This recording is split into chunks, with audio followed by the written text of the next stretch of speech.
நீதிமன்றத்தின் தீர்ப்பு தான். அதை முதலில் அவர் பின்பற்றுகிறாரா, ஒப்புக்கொள்கிறாரா? எல்லாவற்றையும் நீதிமன்றம் செல்ல வேண்டும் என்று இல்லை. ஒரு ஃபெடரல் செட்டப்ல, கூட்டாட்சி தத்துவத்துல மத்திய அரசிடம் ஒரு நல்ல உறவை மேம்படுத்தி அதன் மூலம் மாநில அரசிற்கு நல்லவற்றையெல்லாம் கொண்டு வரலாம். ஆனா பிரதமர் வந்தா நான் வரவேற்க போக மாட்டேன், நிதி ஆயோக் கூட்டத்திற்கு நான் போக மாட்டேன், இப்படியே சொல்லிக் கொண்டிருந்தால் மக்கள் தான் பாதிக்கப்படுகிறார்கள் என்பதை முதலில் புரிந்து கொள்ளணும். கொள்கை எதிரியான பிஜேபியுடன் கூட்டணியில் சொல்லிட்டு தாவேக அறிவிச்சிருக்கு. தாவேகால அதிகாரப்பூர்வமா எந்த அறிவிப்பும் வரலப்பா.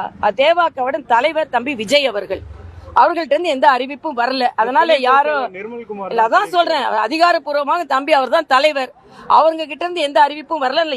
யாரெல்லாம் சொல்றதுக்கு நான் பதில் சொல்ல முடியாது. அதே மாதிரி இன்னைக்கு கூட்டணி கட்சி பேசுறதுக்கு என் கட்சியோட தலைவர்கள் இருப்பார்கள் என்று எல்லோருமே ஒன்று சேர வேண்டிய சூழ்நிலை இப்பொழுது நமக்கு வந்திருக்கிறது என்பது எனது கருத்து. இல்ல இப்ப அதாவது இல்ல நான் என்ன நினைக்கிறேன்னா, இப்ப கூட்டணி யாரிடம் பேசுவது, எப்படி பேசுவது எல்லாமே எங்களது அகில பாரத தலைவர்கள் முடிவு செய்வார்கள். ஆனா எனது கோரிக்கை என்ன என்றால், இந்த திராவிட முன்னேற்ற கழகம் அப்புறப்படுத்தப்பட வேண்டிய ஒரு ஆட்சி. அதற்கு யாரெல்லாம் அந்த கொள்கை உள்ளவர்கள் அவர்களெல்லாம் உடன் இருந்தால் நல்லது என்பது எனது கருத்து. கூட்டணி இல்லன்னு சொல்லியாச்சு, ஆனா அதிமுக பாஜக கூட்டணியில் அங்கம் பெற மாட்டோம்னு சொல்லவே மாட்டீங்களே. ஆனா அதே மாதிரி தமிழிசை சவுந்தரராஜன் இந்த கருத்தை விஜய் சொன்னாரா? தாவேகா தலைவர் விஜய் தான், அவர் சொல்லவே இல்லை, அவர் சொல்றது மட்டும் தான் கருத்து, மிச்சா சொல்றது கருத்துன்னு சொல்லிட்டு பிரஸ் மீட்ல சொல்லியிருக்காங்க. இப்போதைக்கு அது அதிமுக பாஜக கூட்டணியில இது பண்றதுக்கு பேச்சுவார்த்தை நடந்துட்டு இருக்கா? இது என்ன இருக்கு, என்ன? அதாவது எங்களுடைய துணை பொதுச் செயலர் நிர்மல்குமார் அவர்கள் சொல்றதும் சரி, அவர் கொடுத்த ஸ்டேட்மெண்ட் சரி, இல்லை நான் பேசுறதும் சரி, ஒரு டீட்டெயில் டிஸ்கஷன்ஸும் ஆர்குமெண்ட்டும் தலைவரோட நடந்து எல்லாரும் ஒரு தலைவருடைய வழிகாட்டுல என்ன முடிவு எடுக்கிறோமோ அதுதான் இங்கே பேச போகிறோம். அதனால நிர்மல்குமார் அவர்கள் சொன்னதை அப்படியே நான் வழிமொழிகிறேன். நீங்கள் சொல்கிற மாதிரி அதிமுக நீங்கள் பேச்சுவார்த்தை பண்ணுறீங்களா அப்படின்னா, தலைவர் மாநாட்டில் முதல் முறையாக அவருடைய ஸ்பீச்சை நீங்கள் நல்லா பாருங்கள். அரசியல் எதிரி திமுகவையும் கொள்கை எதிரி பிஜேபி கூடயும் நாங்கள் எப்பொழுதும் கூட்டணி இல்லை என்பதை எப்படி மாநாட்டில் உறக்க பதிவு பண்ணாரோ அதே பதிவோடு தான் அவருடைய மைண்ட் செட்டும் அவருடைய நிலைப்பாடும் இன்னைக்கும் இருந்துகிட்டு இருக்கு. ஸோ அதனால எல்லாரும் கேட்குறாங்க அதிமுகவை எதிர்க்கிறது இல்லை அப்படின்னு.